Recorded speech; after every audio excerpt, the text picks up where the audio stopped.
حضور پاک صلی اللہ علیہ وسلم کے بچپن اور دائی حلیمہ کی اونٹنی کا واقعہ۔ حلیمہ اپنے بچے کو گود میں لیے پریشان بیٹھی ہے۔ بچہ مسلسل روئے جا رہا ہے، چپ نہیں ہو رہا۔ ایسا معلوم ہو رہا ہے کہ بچے کو کوئی تکلیف ہے۔ قریب ہی حلیمہ کا شوہر حارث بھی پریشان نظر آ رہا ہے۔ حلیمہ ایک نیک اور رحمدل عورت تھی اور اس کا شوہر بھی ایک محنتی اور ایماندار شخص تھا۔ یہ لوگ ایک چھوٹے سے خوبصورت گاؤں میں رہتے تھے۔ کچھ عرصہ بارش نہ ہونے کی وجہ سے درخت اور پودے سوکھ گئے تھے، جانور بھی پانی سے محروم تھے۔ ایسے میں نہ ان کو خود کھانا کو مل رہا تھا اور نہ ہی ان کے جانوروں کو۔ اس وقت بھی حلیمہ اور ان کے شوہر کے پریشان ہونے کی وجہ یہی تھی کہ ننھا عبداللہ بھوک کی وجہ سے مسلسل روئے جا رہا تھا۔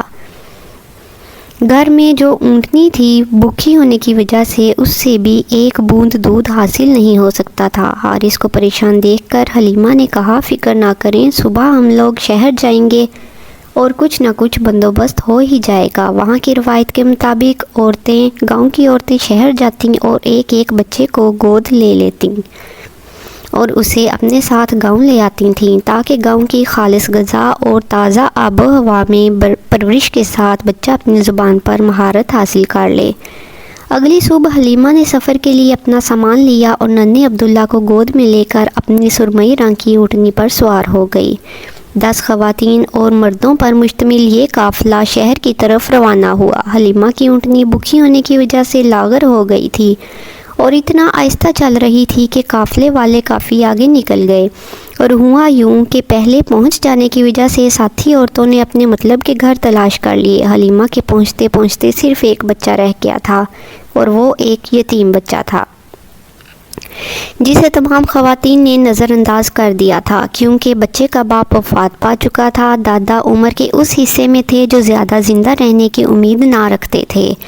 جہاں تک والدہ کا تعلق تھا، وہ بھی کچھ زیادہ مالدار نہ تھیں۔ اس بچے کی وراثت میں بھی بہت زیادہ مال و دولت نہ تھا، غرض ایک طرف غریب بچہ تھا اور دوسری طرف غریب ترین دائی تھی۔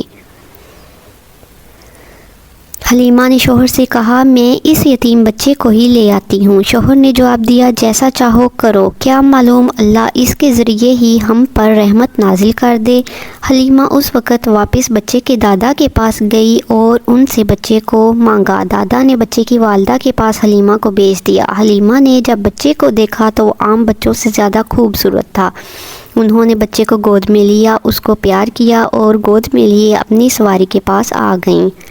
ابھی کچھ ہی دیر چلے تھے کہ ساتھی عورتوں کی آواز آئی، ذرا آہستہ چلو، ہمارا بھی خیال کرو اے حلیمہ، کیا یہ وہی سواری نہیں جس پر تم شہر آئی تھیں اور جسے ایک قدم بھی چلنا مشکل تھا؟ یوں یہ لوگ اپنے علاقے بنی سعد میں واپس پہنچے۔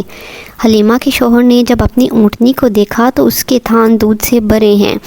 انہوں نے اس کا دودھ دویا اور اسے خود بھی پیا، حلیمہ کو بھی پلایا اور حلیمہ کے بچے اور اس یتیم بچے کو بھی پلایا، اور بعد میں تمام جانوروں کو چرنے کے لیے میدان میں چھوڑ دیا۔ یہ اونٹنی کا کمال نہیں تھا، ایک دن کی بات بھی نہیں تھی، بلکہ روزانہ کا معمول بن گیا۔ دودھ میں برکت اور رزق میں فراوانی، حلیمہ کے گھر خوشحالی آ گئی، اور یہ کمال اور برکتیں تھیں اس بچے سے جس کو اللہ نے اپنے آخری نبی صلی اللہ علیہ وسلم کی حیثیت سے منتخب کیا۔ جی ہاں، حضرت محمد صلی اللہ علیہ وسلم، جنہوں نے اپنی تمام زندگی اس فرض کو انجام دینے میں لگا دی جس کے لیے اللہ تعالیٰ نے ان کو بھیجا تھا۔ ہماری دعا ہے اللہ پاک ہمارے نبی محمد صلی اللہ علیہ وسلم پر ہماری طرف سے لاکھوں کروڑوں درود و سلام نازل فرمائے، آمین۔